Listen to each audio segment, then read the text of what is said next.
بالفرض وہ ایسا کر بھی چکی ہے تو پھر اسے اپنے مسائل سے خود نمٹنا چاہیے، تمہیں بیچ میں گھسیٹنا نہیں چاہیے۔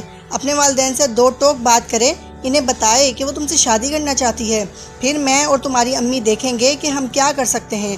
دیکھو جلال، اگر اس کا خاندان اپنی مرضی اور خوشی سے اس کی شادی تمہارے ساتھ کرنے پر تیار ہو جائے تو میں اسے باخوشی قبول کر لوں گا، مگر کسی بے نام و نشان لڑکی سے میں تمہاری شادی نہیں کروں گا۔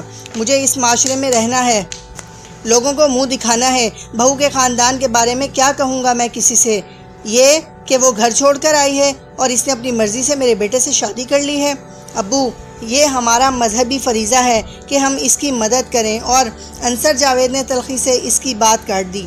مذہب کو بیچ میں مت لے کر آؤ، ہر چیز میں مذہب کی شرکت ضروری نہیں ہوتی، صرف تم ہی یہ مذہبی فریضہ ادا کرنے والے رہ گئے ہو، باقی سارے مسلمان مر گئے ہیں۔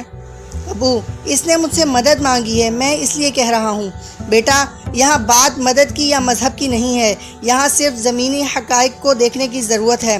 بہت اچھی بات ہے کہ تم میں مدد کا جذبہ ہے اور تمہیں اپنے مذہبی فرائض کا احساس ہے، مگر انسان پر کچھ حق اس کے والدین کا بھی ہوتا ہے، اور یہ حق بھی مذہب نے ہی فرض کیا ہے، اور اس حق کے تحت میں چاہتا ہوں کہ تم اس کے خاندان کی مرضی کے بغیر اس سے شادی نہ کرو۔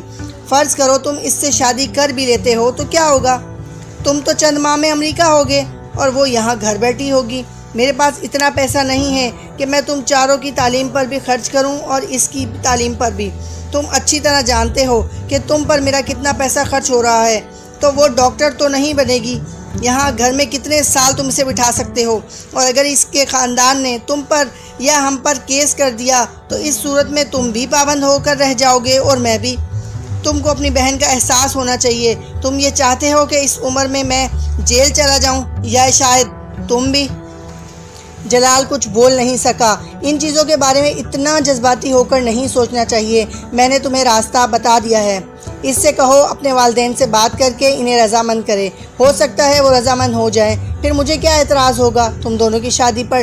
لیکن اگر وہ یہ نہیں کرتی تو پھر اس سے کہو کہ وہ کسی اور سے شادی کر لے، اور تم ٹھنڈے دل سے سوچو، تمہیں خود پتہ چل جائے گا کہ تمہارا فیصلہ کتنا نقصان دہ ہے۔ انصر جاوید نے آخری کیل ٹھونکی۔ باجی، میں آپ کا کمرہ صاف کر دوں؟ ملازمہ نے دروازے پر دستک دیتے ہوئے امامہ سے پوچھا۔ نہیں، تم جاؤ، امامہ نے ہاتھ کے اشارے سے اسے جانے کے لیے کہا۔ ملازمہ باہر جانے کے بجائے دروازہ بند کر کے اس کے پاس آ گئی۔ میں نے تم سے کہا ہے نا کہ تم… امامہ نے کچھ کہنے کی کوشش کی، مگر پھر اس کی بات حلق میں ہی رہ گئی۔ ملازمہ نے اپنی چادر کے اندر سے ایک موبائل نکالا تھا۔ امامہ حیرت سے اسے دیکھنے لگی۔ باجی، یہ میری ماں نے دیا ہے، وہ کہہ رہی تھی کہ ساتھ والے سالار صاحب نے آپ کے لیے دیا ہے۔ اس نے امامہ کی طرف اجلت کے عالم میں وہ موبائل بڑھایا۔ امامہ نے تیزی سے موبائل کو جھپٹ لیا، اس کا دل تیزی سے دھڑک رہا تھا۔ دیکھو، تم کسی کو بتانا مت کہ تم نے مجھے کوئی موبائل لا کر دیا ہے، امامہ نے اسے تاکید کی۔ نہیں باجی، آپ بے فکر رہیں، میں نہیں بتاؤں گی۔ اگر آپ کو بھی کوئی چیز سالار صاحب کے لیے دینی ہو تو مجھے دے دیں۔ نہیں، مجھے کچھ نہیں دینا، تم جاؤ، اس نے اپنے حواس پر قابو پاتے ہوئے کہا۔ ملازمہ کے کمرے سے نکلتے ہی اس نے کمرے کو لاک کر لیا۔ کانپتے ہاتھوں اور دل کو بے قابو ہوتی ہوئی دھڑکنوں کے ساتھ اس نے دروازے موبائل سے نکالا اور اس پر جلال کا نمبر ڈائل کرنا شروع کر دیا۔ وہ اسے تفصیل سے ساری بات بتانا چاہتی تھی۔ فون جلال کی امی نے اٹھایا۔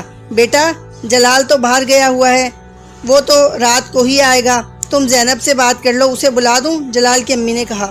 نہیں انٹی، مجھے کچھ جلدی ہے، میں زینب سے پھر بات کر لوں گی، بس میں نے ان سے چند کتابوں کا کہا تھا، مجھے انہی کے بارے میں پوچھنا تھا، میں دوبارہ فون کر لوں گی، امامہ نے فون بند کرتے ہوئے کہا۔ امامہ نے اس دن دوپہر کو بھی کھانا نہیں کھایا، وہ صرف رات ہونے کا انتظار کر رہی تھی تاکہ جلال گھر آ جائے اور وہ اس سے دوبارہ بات کر سکے۔ شام کے وقت ملازمہ نے اسے عزت کے فون کی اطلاع دی۔ وہ جس وقت نیچے آئی اس وقت لاؤنج میں صرف وسیم بیٹھا ہوا تھا۔ وہ اسے مکمل طور پر نظر انداز کرتے ہوئے فون کی طرف چلی گئی۔ فون کا ریسیور اٹھاتے ہی دوسری طرف عزت کی آواز سنائی دی تھی۔ بے اختیار امامہ کا خون کھولنے لگا، یہ جاننے کے باوجود کہ اسے شادی کو طے کرنے میں عزت سے زیادہ خود ہاشم مبین کا ہاتھ تھا۔ امامہ کو اس پر غصہ آ رہا تھا، وہ اس کا حال احوال دریافت کر رہا تھا۔ عزت، تم نے اس طرح میرے ساتھ دھوکہ کیوں کیا ہے؟ کیسا دھوکہ امامہ؟ شادی کی تاریخ طے کرنا تم نے اس سلسلے میں مجھ سے بات کیوں نہیں کی؟ وہ کھولتے ہوئے بولی۔ کیا انکل نے تم سے بات نہیں کی؟ انہوں نے مجھ سے پوچھا تھا اور میں نے ان سے کہا تھا کہ میں ابھی شادی کرنا نہیں چاہتی۔ بہرحال اب تو کچھ نہیں ہو سکتا، اور پھر کیا فرق پڑتا ہے کہ شادی اب ہو یا کچھ سالوں کے بعد؟ اذیت نے قدرے لاپرواہی سے کہا۔ اذیت، تمہیں فرق پڑتا ہو یا نہیں، مجھے پڑتا ہے۔ میں اپنی تعلیم مکمل کرنے تک شادی نہیں کرنا چاہتی، اور یہ بات تم اچھی طرح جانتے تھے۔ ہاں میں جانتا ہوں، مگر اس سارے معاملے میں میں تو کہیں بھی انوالو نہیں ہوں۔ تمہیں بتا رہا ہوں، شادی انکل کے اسراز پر ہو رہی ہے، تم اسے روکو۔ تم کیسی باتیں کر رہی ہو امامہ؟ میں اسے کیسے رکوا دوں؟ اذیت نے کچھ حیرانی سے کہا۔ اذیت پلیز امامہ، میں ایسا نہیں کر سکتا، تم میری پوزیشن سمجھو۔ اب تو ویسے بھی کارڈ چھپ چکے ہیں، دونوں گھروں کی تیاریاں ہو رہی ہیں، اور امامہ نے اس کی بات بغیر سنے ریسیور کو پٹخ دیا۔ وسیم نے اس پوری گفتگو میں کوئی مداخلت نہیں کی۔ وہ خاموشی سے اذیت سے ہونے والی گفتگو سنتا رہا۔ جب امامہ نے فون بند کر دیا تو وسیم نے اس سے کہا، تم خواہ مخواہ ایک فضول بات پر اتنا ہنگامہ کھڑا کر رہی ہو۔ کل بھی تو تمہیں شادی اذیت سے کے ساتھ ہی کرنی ہے، پھر اس طرح کر کے تم اپنے لیے مسائل پیدا کر رہی ہو۔ بابا تم سے بہت ناراض ہیں۔ میں نے تم سے تمہاری رائے نہیں مانگی، تم اپنے کام سے کام رکھو۔ جو کچھ تم میرے ساتھ کر چکے ہو وہ کافی ہے۔ امامہ اس پر غضائی اور پھر واپس اپنے کمرے میں آ گئی۔ وہ رات کو بھی اپنے کمرے سے نہیں نکلی تھی، مگر ملازم کے کھانا لانے پر اس نے کھانا کھا لیا۔ رات کو 11 بجے کے قریب اس نے جلال کو فون کیا۔ فون جلال نہیں اٹھایا تھا، شاید وہ امامہ کے فون کی توقع کر رہا تھا۔ مختصر سی تمہید کے بعد وہ اصل موضوع کی طرف آ گیا۔ امامہ، میں نے ابو سے کچھ دیر پہلے بات کی ہے، اس نے امامہ سے کہا۔ پھر وہ اس کے استفسار پر چند لمحے خاموش رہا، پھر اس نے کہا، ابو اس شادی پر رضامند نہیں ہیں۔ امامہ کا دل ڈوب گیا۔ مگر آپ تو کہہ رہے تھے کہ انہیں اس کی شادی پر کوئی اعتراض نہیں ہوگا۔ ہاں میرا بھی یہی خیال تھا، مگر انہیں بہت ساری باتوں پر اعتراض ہے۔ وہ سمجھتے ہیں کہ تمہارے اور تمہارے گھر والوں کے اسٹیٹس میں بہت فرق ہے، اور وہ تمہارے خاندان کے بارے میں بھی جانتے ہیں، اور انہیں سب سے بڑا اعتراض اس بات پر ہے کہ تم اپنے گھر والوں کی مرضی کے بغیر مجھ سے شادی کرنا چاہتی ہو۔ انہیں یہ خوف ہے کہ اس صورت میں تمہارے گھر والے ہمیں تنگ کریں گے۔ وہ ساکت بیٹھی موبائل کان سے لگائے اس کی آواز سنتی رہی۔ آپ نے انہیں رضامند کرنے کی کوشش نہیں کی؟ ایک لمبی خاموشی کے بعد اس نے کہا، میں نے بہت کوشش کی۔ انہوں نے مجھ سے کہا کہ اگر تمہارے گھر والے اس شادی پر تیار ہو جاتے ہیں تو پھر وہ بھی راضی ہو جائیں گے، اس بات پر پرواہ کیے بغیر کہ تمہارا خاندان کیا ہے، لیکن تمہارے گھر والوں کی مرضی کے بغیر وہ میری اور تمہاری شادی کو تسلیم نہیں کریں گے۔ جلال نے اس سے کہا، اور آپ کیا کہتے ہیں امامہ؟ میری کچھ سمجھ میں نہیں آ رہا، جلال نے کچھ بے بسی کے عالم میں کہا۔ جلال، میرے پیرنٹس کبھی آپ سے میری شادی کے لیے تیار نہیں ہوں گے، بصورت دیگر کہ ہماری پوری کمیونٹی ان کا بائیکاٹ کر دے گی، اور وہ یہ کبھی برداشت نہیں کر سکتے۔ اور پھر آپ اذیت سے میری منگنی کو کیوں بھول رہے ہیں؟ امامہ، تم پھر بھی اپنے والدین سے بات کرو، ہو سکتا ہے کوئی راستہ نکل آئے۔ میں کل بابا سے تھپڑ کھا چکی ہوں، صرف یہ بتا کر کہ میں کسی دوسرے میں انٹرسٹڈ ہوں۔ امامہ کی آواز بھر آنے لگی۔ اگر انہیں پتہ چل گیا کہ میں جسے پسند کرتی ہوں وہ ان کے مذہب کا نہیں ہے تو وہ مجھے مار ہی ڈالیں گے۔ پلیز آپ انکل سے بات کریں، آپ انہیں میرا پرابلم بتائیں، ان سے ملتہجانہ لہجے میں کہا۔ میں ابو سے کل دوبارہ بات کروں گا، اور امی سے بھی، پھر میں تمہیں بتاؤں گا کہ وہ کیا کہتے ہیں۔ جلال پریشان تھا۔ امامہ نے جس وقت اس سے بات کرنے کے بعد وہ فون بند کیا، وہ بے حد دل گرفتہ تھی۔ اس کے وہم و گمان میں بھی یہ نہیں تھا کہ جلال کے والدین کو اس شادی پر اعتراض ہوگا۔ موبائل ہاتھ میں لیے وہ بہت دیر تک خالص ذہنی کے عالم میں بیٹھی رہی۔ تمہارے ابو مجھ سے پہلے ہی اس سلسلے میں بات کر چکے ہیں، اور وہ جو کہہ رہے ہیں وہ بالکل ٹھیک ہے۔ تم کو اس طرح کے خطروں میں کودنے کی کوئی ضرورت نہیں ہے، جلال کی امی نے قطعی لہجے میں کہا۔ اس سے کہا، وہ امامہ کے کہنے پر ان سے بات کر رہا تھا۔ مگر امی، اس میں خطرے والی کیا بات ہے؟ کچھ بھی نہیں ہوگا، آپ خواہ مخواہ خوف زدہ ہو رہی ہیں، جلال نے کچھ احتجاجی انداز میں کہا۔ تم حماقت کی حد تک بیوقوف ہو، اس کی امی نے اس کی بات پر اسے جھڑکا۔ امامہ کے خاندان اور اس کے والد کو تمہارے ابو بہت اچھی طرح جانتے ہیں۔ تم کیا سمجھتے ہو کہ تمہارے ساتھ شادی ہونے کی صورت میں وہ تمہارا پیچھا چھوڑ دیں گے یا ہمیں کچھ نہیں کہیں گے؟ امی، ہم اس شادی کو خفیہ رکھیں گے، کسی کو بھی نہیں بتائیں گے۔ میں اسپیشلائزیشن کے لیے باہر جانے کے کچھ عرصے کے بعد اسے وہاں بلوا لوں گا۔ سب کچھ خفیہ ہی رہے گا، کسی کو پتہ بھی نہیں چلے گا۔ ہم آخر امامہ کے لیے کیوں اتنا بڑا خطرہ مول لیں؟ اور تمہیں ویسے بھی یہ پتہ ہونا چاہیے کہ تمہارے یہاں اپنی فیملی میں ہی شادی ہوتی ہے، ہمیں امامہ یا کسی اور کی ضرورت نہیں۔ امی نے موضوع بدلتے ہوئے کہا، مجھے اگر یہ اندازہ ہوتا کہ تم اس طرح کی لڑکی میں دلچسپی لینا شروع کر دو گے تو میں اس سے پہلے ہی تمہاری کہیں نسبت طے کر دیتی۔ اس کی امی نے قدرے ناراضگی سے کہا، امی میں امامہ کو پسند کرتا ہوں، اس سے کوئی فرق نہیں پڑتا کہ تم اسے پسند کرتے ہو یا نہیں۔ اہم بات یہ ہے کہ اس کے بارے میں اور تمہارے ابو کیا سوچتے ہیں، اور ہم دونوں کو نہ تو وہ پسند ہے اور نہ ہی اس کا خاندان، امی نے دو ٹوک انداز میں کہا۔ امی وہ بہت اچھی لڑکی ہے، آپ سے اچھی طرح جانتی ہیں، وہ یہاں آتی رہتی ہے اور تب تو آپ کی بہت زیادہ تعریف کرتی تھی، جلال نے انہیں یاد دلایا۔ تعریف کرنے کا یہ مطلب تو نہیں ہے کہ میں اسے اپنی بہو بنا لوں، وہ خفگی سے بولی۔ امی کم از کم آپ تو ابو جیسی باتیں نہ کریں، تھوڑا سا ہمدردی سے سوچیں، اس بار جلال نے لاجہت آمیز انداز میں کہا۔ جلال تمہیں احساس ہونا چاہیے کہ تمہاری اس ضد اور فیصلے سے ہمارے پورے خاندان پر کس طرح کے اثرات مرتب ہوں گے۔ ہمارا بھی خواب ہے کہ تمہاری شادی کسی اچھے اور اونچے خاندان میں کریں۔ تمہارے ابو اگر تمہیں اس شادی کی اجازت دے بھی دیں تو بھی میں کبھی نہیں دوں گی، نہ ہی میں امامہ کو اپنی بہو کے طور پر قبول کروں گی۔ امی آپ اس کی صورتحال کو سمجھیں، وہ کتنا بڑا قدم اٹھا رہی ہے، اس وقت اسے مدد کی ضرورت ہے۔ اگر وہ اتنا بڑا قدم اٹھا رہی ہے تو پھر اسے کم از کم دوسرے کے لیے تو کوئی پریشانی کھڑی نہیں کرنی چاہیے۔ میں اسے برا نہیں کہہ رہی، وہ بہت اچھا فیصلہ کر رہی ہے، مگر ہم لوگوں کی اپنی کچھ مجبوریاں ہیں۔ تم کچھ عقل سے کام لو، تمہیں اسپیشلائزیشن کے لیے باہر جانا ہے، اپنا ہاسپٹل بنانا ہے، اس کی امی نے قدرے نرم لہجے میں کہا۔ بیٹا اچھے خاندان میں شادی ہو تو انسان کو آگے بڑھنے کے لیے بہت سے مواقع ملتے ہیں، اور تمہارے لیے تو پہلے ہی بہت سے خاندانوں کی طرف سے پیغام آ رہے ہیں۔ جب اسپیشلائزیشن کر لو گے تو کتنے اونچے خاندان میں تمہاری شادی ہو سکتی ہے، تمہیں اس کا اندازہ بھی نہیں ہے۔ خود سوچو، صرف امامہ سے شادی کر کے تمہیں کیا ملے گا؟ خاندان اس کا بائیکاٹ کر چکا ہوگا، معاشرے میں جو بدنامی ہوگی وہ الگ، اور تم سے شادی بھی ہو جائے تو کل کو تمہارے بچے تمہارے اور امامہ کے بارے میں کیا سوچیں گے؟ یہ کوئی ایک دو دن کی بات نہیں ہے، ساری عمر کی بات ہے۔ امی اسے سنجیدہ لہجے میں سمجھا رہی تھی۔ جلال کسی اعتراض یا احتجاج کے بغیر خاموشی سے ان کی باتیں سن رہا تھا۔ اس کے چہرے سے کچھ اندازہ نہیں ہو رہا تھا کہ وہ قائل ہوا ہے یا نہیں۔ امامہ نے اگلی رات جلال کو پھر فون کیا، فون جلال نہیں اٹھایا تھا۔ امامہ میں نے اپنی امی سے بات کی ہے، وہ ابو سے زیادہ ناراض ہوئی ہیں میری بات پر۔ امامہ کا دل گویا مکمل ڈوب گیا۔ وہ کہہ رہی ہیں کہ مجھے ایک فضول معاملے میں خود کو انوالو کرنے کی کوئی ضرورت نہیں ہے۔ جلال نے صاف گوئی کا مظاہرہ کیا۔ میں نے انہیں تمہارے پرابلم کے بارے میں بھی بتایا ہے، مگر ان کا کہنا ہے کہ یہ تمہارا پرابلم ہے، ہمارا نہیں۔ امامہ کو اس کے لفظوں سے شدید تکلیف ہوئی تھی۔ میں نے انہیں بہت سمجھانے کی کوشش کی، مگر وہ رضامند نہیں ہیں اور نہ ہی ہوں گے۔ جلال کی آواز دھیمی ہو گئی تھی۔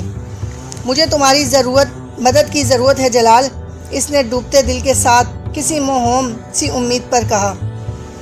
میں جانتا ہوں امامہ، مگر میں کچھ نہیں کر سکتا۔ میرے والدین اس پرپوزل پر رضامند نہیں ہیں۔ کیا تم ان کی مرضی کے بغیر مجھ سے شادی نہیں کر سکتے؟ نہیں، یہ میرے لیے ممکن نہیں ہے۔ مجھے ان سے اتنی محبت ہے کہ میں انہیں ناراض کر کے تم سے شادی نہیں کر سکتا۔ پلیز جلال، وہ گڑ گڑائی، تمہارے علاوہ میرے پاس اور کوئی دوسرا راستہ نہیں ہے۔ میں اپنے والدین کی نافرمانی نہیں کر سکتا، تم مجھے اس کے لیے مجبور نہ کرو۔ میں آپ کو نافرمانی کے لیے نہیں کہہ رہی ہوں، میں تو آپ سے اپنی زندگی کی بھیک مانگ رہی ہوں۔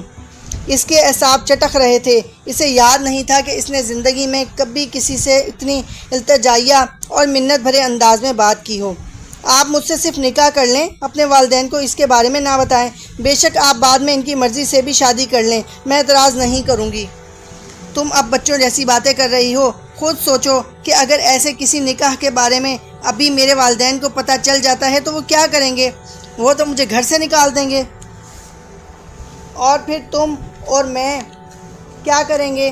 ہم محنت کر لیں گے، کچھ نہ کچھ کر لیں گے۔ تمہارے اس کچھ نہ کچھ سے میں باہر پڑھنے جا سکوں گا، اس بار جلال کا لہجہ چپتا ہوا تھا، وہ بول نہیں سکی۔ نہیں امامہ، میرے اتنے خواب اور خواہشات ہیں کہ میں انہیں تمہارے لیے یا کسی کے لیے بھی نہیں چھوڑ سکتا۔ مجھے تم سے محبت ہے، اس میں کوئی شک نہیں، مگر میں اس جذبانیت کا مظاہرہ نہیں کر سکتا جس کا مظاہرہ تم کر رہی ہو۔ تم دوبارہ مجھے فون مت کرنا، کیونکہ میں اب اس سارے معاملے کو یہیں ختم کر دینا چاہتا ہوں۔ مجھے تم سے ہمدردی ہے، مگر تم اپنے اس مسئلے کا حل خود نکالو، میں تمہاری مدد نہیں کر سکتا۔ خدا حافظ۔ جلال نے فون بند کر دیا۔ رات 10:50 پر اسے اپنے ارد گرد کی پوری دنیا دھوئیں میں تحلیل ہوتی نظر آ رہی تھی۔ کسی چیز کی مٹی میں ہونے اور پھر دور دور تک کہیں نہ ہونے کا فرق کوئی امامہ سے بہتر نہیں بتا سکتا تھا۔ معاف ذہن اور شل ہوتے ہوئے اعصاب کے ساتھ وہ بہت دیر تک کسی بت کی طرح اپنے بیڈ پر ٹانگیں لٹکائے بیٹھی رہی۔ مجھے بتا دینا چاہیے اب بابا کو سب کچھ، اس کے سوا اب اور کوئی دوسرا راستہ نہیں ہے۔ شاید وہ خود ہی مجھے اپنے گھر سے نکال دیں، کم از کم مجھے اس گھر سے تو رہائی مل جائے گی۔ میں عزت سے شادی کرنا ہی نہیں چاہتی تو شاپنگ کا تو سوال ہی پیدا نہیں ہوتا، امامہ نے مستحکم لہجے میں امی سے کہا۔ سلمہ اسے اگلے روز اپنے ساتھ مارکیٹ جانے کا کہنے کے لیے آئی تھی۔ پہلے تمہیں شادی پر اعتراض تھا، اب تمہیں عزت سے شادی پر اعتراض ہے۔ آخر تم چاہتی کیا ہو سلمہ؟ اس کی بات پر مشتعل ہو گئی۔ صرف یہ کہ آپ عزت سے میری شادی نہ کریں، تو پھر کس سے کرنا چاہتی ہو تم؟ ہاشم مبین اچانک کھلے دروازے سے اندر آ گئے تھے۔ یقیناً انہوں نے باہر کوریڈور میں امامہ اور سلمہ کے درمیان ہونے والی گفتگو سنی تھی اور وہ اپنے غصے پر قابو نہیں رکھ پائے تھے۔ امامہ یک دم چپ ہو گئی۔ بولو، کس سے کرنا چاہتی ہو؟ اب منہ بند کیوں ہو گیا ہے؟ آخر تم عزت سے شادی کیوں نہیں کرنا چاہتی؟ کیا تکلیف ہے تمہیں؟ انہوں نے بلند آواز میں کہا۔ بابا، شادی ایک بار ہوتی ہے اور وہ میں اپنی پسند سے کروں گی، وہ ہمت کر کے بولی۔ کل تک عزت تمہاری پسند تھا، ہاشم مبین نے دانت پیستے ہوئے کہا۔ کل تھا، اب نہیں ہے۔ کیوں؟ اب کیوں نہیں ہے؟ امامہ کچھ کہے بغیر ان کا چہرہ دیکھنے لگی۔ بولو، اب کیوں پسند نہیں ہے وہ تمہیں؟ ہاشم مبین نے بلند آواز میں پوچھا۔ بابا، میں کسی مسلمان سے شادی کروں گی۔ ہاشم مبین کو لگا آسمان ان کے سر پر گر پڑا ہے۔ کیا کہا تم نے؟ انہوں نے بے یقینی سے کہا۔ میں کسی غیر مسلم سے شادی نہیں کروں گی، کیونکہ میں اسلام قبول کر چکی ہوں۔ کمرے میں اگلے کئی منٹ تک خاموشی رہی۔ سلمہ کو جیسے سکتہ ہو گیا تھا اور ہاشم مبین وہ ایک پتھر کے مجسمے کی طرح اسے دیکھ رہے تھے۔ ان کا منہ کھلا ہوا تھا اور وہ جیسے سانس لینا بھول گئے تھے۔ ان کے وہم و گمان میں بھی نہیں تھا کہ کبھی انہیں زندگی میں اپنی اولاد اور وہ بھی اپنی سب سے لاڈلی بیٹی کے سامنے اس طرح کی صورتحال کا سامنا کرنا پڑے گا۔ ان کے 40 سال مکمل ہونے پر بھنور کی زد میں آ گئے تھے۔ تم کیا بکواس کر رہی ہو؟ ہاشم مبین نے اندر اشتعال کی ایک لہر اٹھی تھی۔ بابا، آپ جانتے ہیں میں کیا کہہ رہی ہوں، آپ بہت اچھی طرح جانتے ہیں۔ تم پاگل ہو گئی ہو، انہوں نے آپے سے باہر آتے ہوئے کہا۔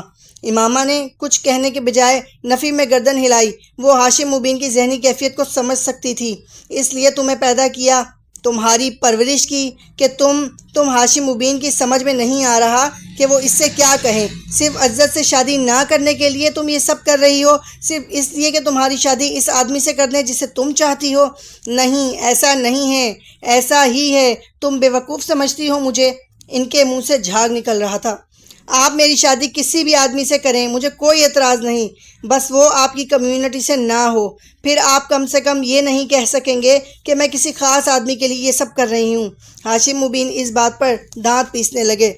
تم جمعہ 8 دن کی پیداوار، تمہیں کیا پتہ ہے؟ میں سب جانتی ہوں بابا، میری عمر 20 سال ہے، میں آپ کی انگلی پکڑ کر چلنے والی بچی نہیں ہوں۔ میں جانتی ہوں آپ کے اس مذہب کی وجہ سے ہمارے خاندان پر بڑی برکات نازل کی گئی ہیں۔ وہ بڑے مستحکم اور ہمودار انداز میں کہتی گئی۔ تم بخشش نہیں ہوگی تمہاری، تم۔ ہاشم مبین غصے کے عالم میں انگلی اٹھا کر بولنے لگے۔ امامہ کو ان پر ترس آنے لگا۔ اسے دوزخ میں کھڑے ہو کر دوزخ سے ڈرانے والے شخص پر ترس آیا۔ اسے آنکھوں پر پٹی باندھ کر پھرنے والے شخص پر ترس آیا۔ اسے مہر شدہ دل والے آدمی پر ترس آیا۔ اسے نفس زدہ آدمی پر ترس آیا۔ اسے گمراہی کی سب سے اوپر والی سیڑھی پر کھڑے آدمی پر ترس آیا۔ تم گمراہی کے رستے پر چل پڑی ہو، چند کتابیں پڑھ کر تم۔ امامہ نے ان کی بات کاٹ دی۔ آپ اس بارے میں مجھ سے بحث نہیں کر سکیں گے، میں سب کچھ جانتی ہوں، تحقیق کر چکی ہوں، تصدیق کر چکی ہوں۔ آپ مجھے کیا بتائیں گے، کیا سمجھائیں گے؟ آپ نے اپنی مرضی کا راستہ چن لیا ہے، میں نے اپنی مرضی کا راستہ چن لیا۔ آپ وہ کر رہے ہیں جو آپ کو صحیح سمجھتے ہیں، میں وہ کر رہی ہوں جو میں صحیح سمجھتی ہوں۔ آپ کا عقیدہ آپ کا ذاتی مسئلہ ہے، میرا عقیدہ میرا ذاتی مسئلہ ہے۔ کیا اب یہ بہتر نہیں ہے کہ آپ میرے اس فیصلے کو قبول کر لیں، جذباتی حماقت کے بجائے بہت سوچ سمجھ کر اٹھایا جانے والا قدم سمجھ کر؟ اس نے بڑی رسانیت اور سنجیدگی کے ساتھ کہا۔ ہاشم مبین کی ناراضی میں اور اضافہ ہوا۔ میں اپنی بیٹی کو مذہب بدلنے دوں تاکہ پوری کمیونٹی میرا بائیکاٹ کر دے، میں فٹ پاتھ پر آ جاؤں؟ نہیں ماما، یہ نہیں ہو سکتا۔ تمہارا اگر دماغ بھی خراب ہو گیا ہے تو اس کا یہ مطلب نہیں کہ میرا بھی خراب ہو جائے۔ کوئی بھی مذہب اختیار کرو، مگر تمہاری شادی میں عزت سے ہی کروں گا۔ تمہیں اسی کے گھر جانا ہوگا، اس کے گھر چلی جاؤ اور پھر وہاں جا کر طے کرنا کہ تمہیں کیا کرنا ہے یا نہیں کرنا ہے۔ ہو سکتا ہے تمہیں عقل آ جائے۔ وہ غصے کے عالم میں کمرے سے نکل گئے۔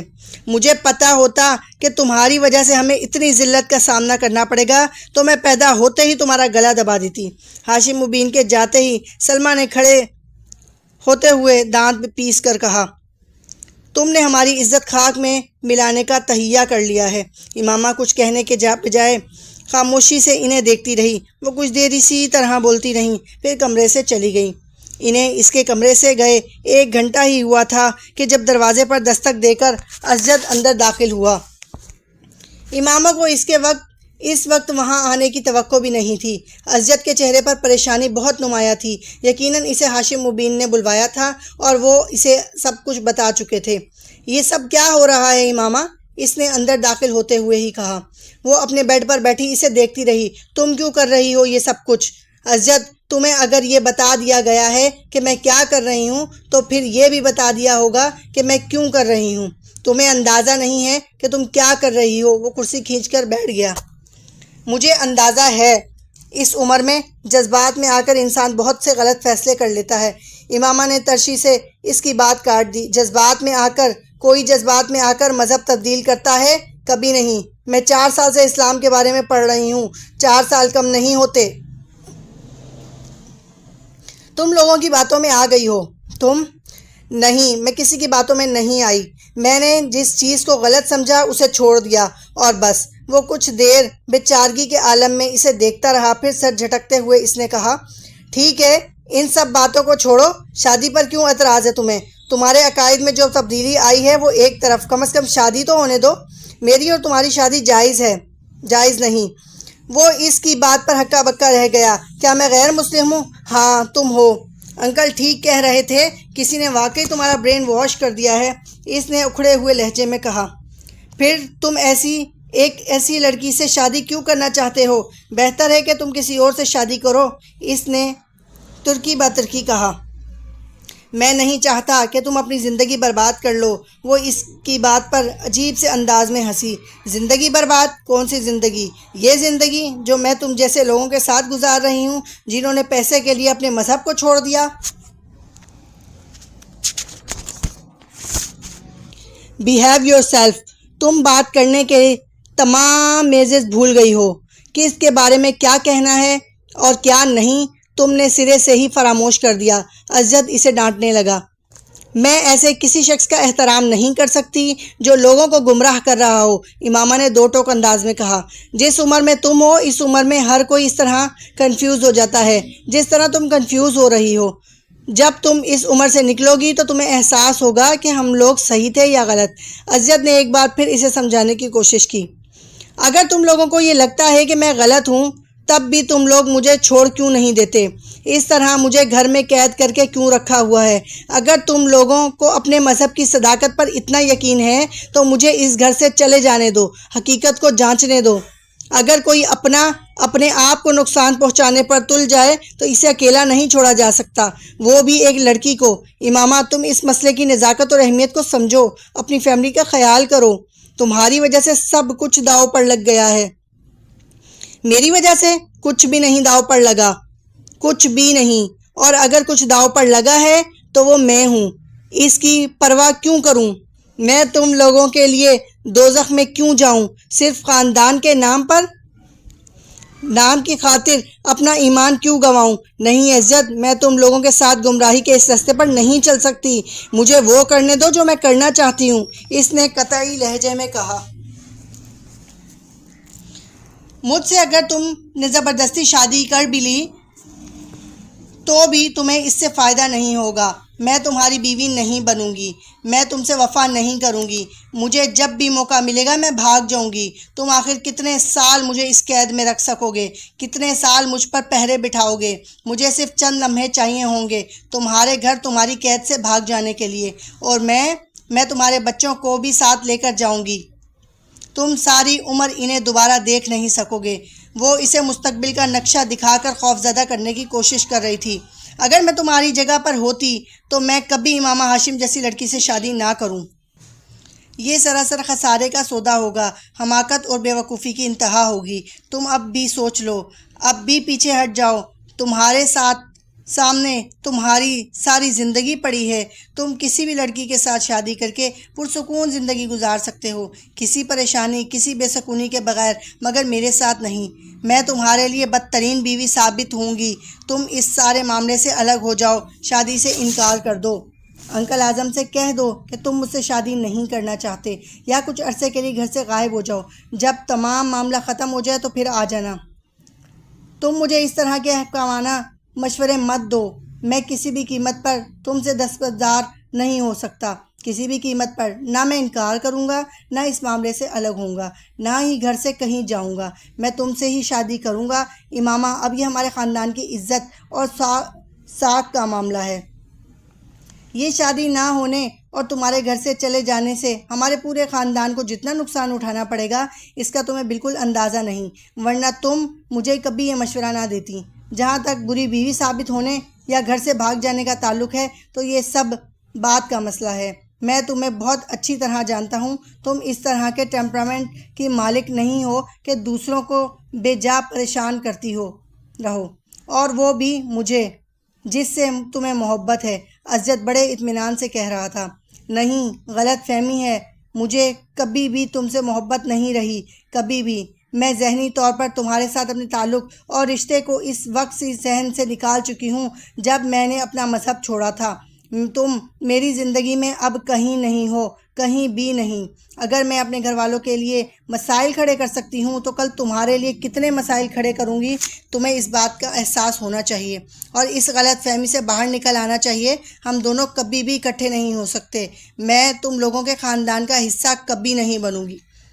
نہیں عزت، تمہارے اور میرے درمیان بہت فاصلہ ہے، اتنا فاصلہ کہ میں تمہیں دیکھ تک نہیں سکتی، اور میں اس فاصلے کو کبھی ختم نہیں ہونے دوں گی۔ میں کبھی بھی تم سے شادی کرنے کے لیے تیار نہیں ہوں گی۔ عزت بدلتی ہوئی رنگت کے ساتھ اس کا چہرہ دیکھتا رہا۔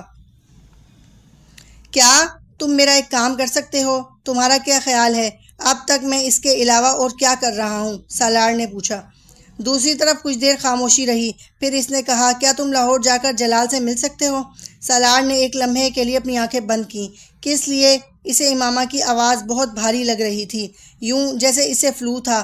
پھر اچانک اس کو خیال آیا تھا کہ وہ یقیناً روتی رہی ہوگی۔ یہ اسی کا اثر تھا۔ تم میری طرف سے اس سے ریکویسٹ کرو کہ وہ مجھ سے شادی کر لے، ہمیشہ کے لیے نہیں تو کچھ دنوں کے لیے ہی۔ میں اس گھر سے نکلنا چاہتی ہوں، اور میں کسی کی مدد کے بغیر یہاں سے نہیں نکل سکتی۔ بس وہ مجھ سے نکاح کر لے۔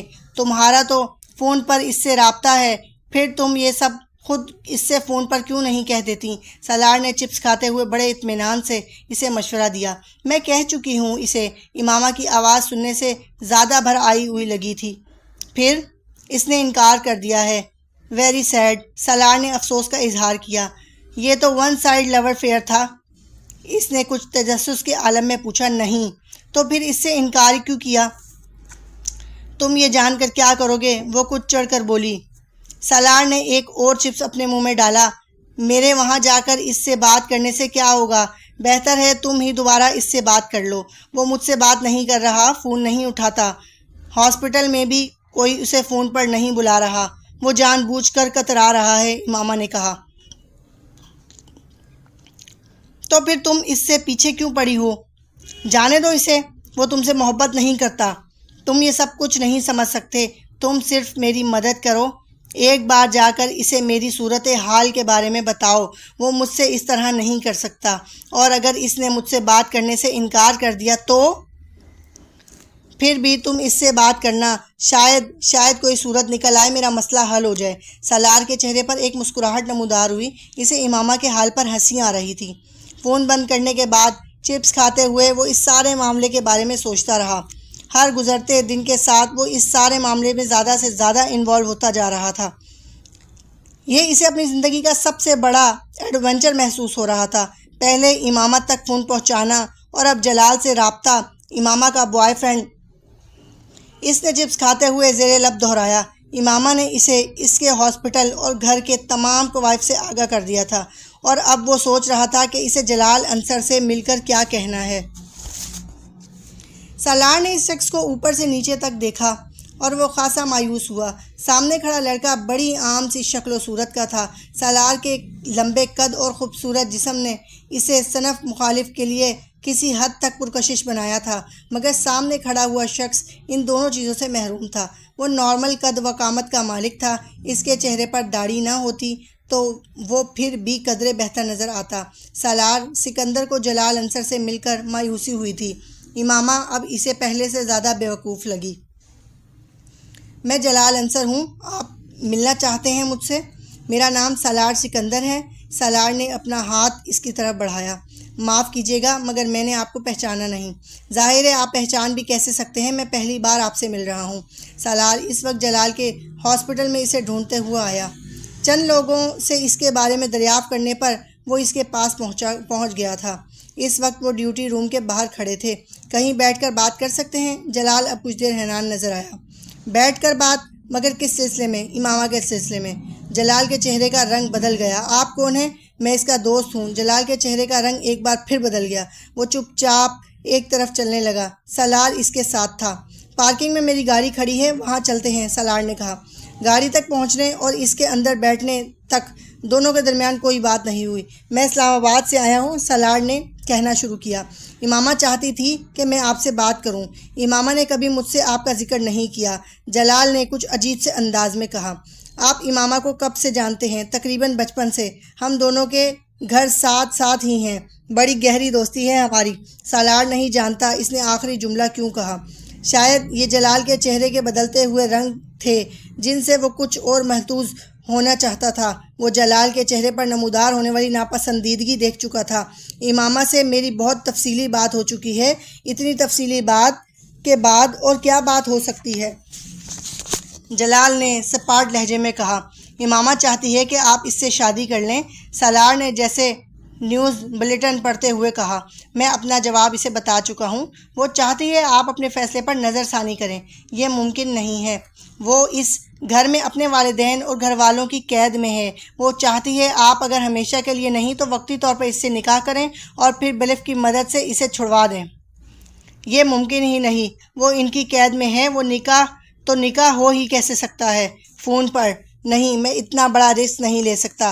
میں ایسے معاملات میں انوالو ہونا ہی نہیں چاہتا، جلال نے کہا۔ میرے والدین مجھے اس شادی کی اجازت نہیں دیں گے اور پھر وہ امامہ کو قبول کرنے پر تیار بھی نہیں ہوں گے۔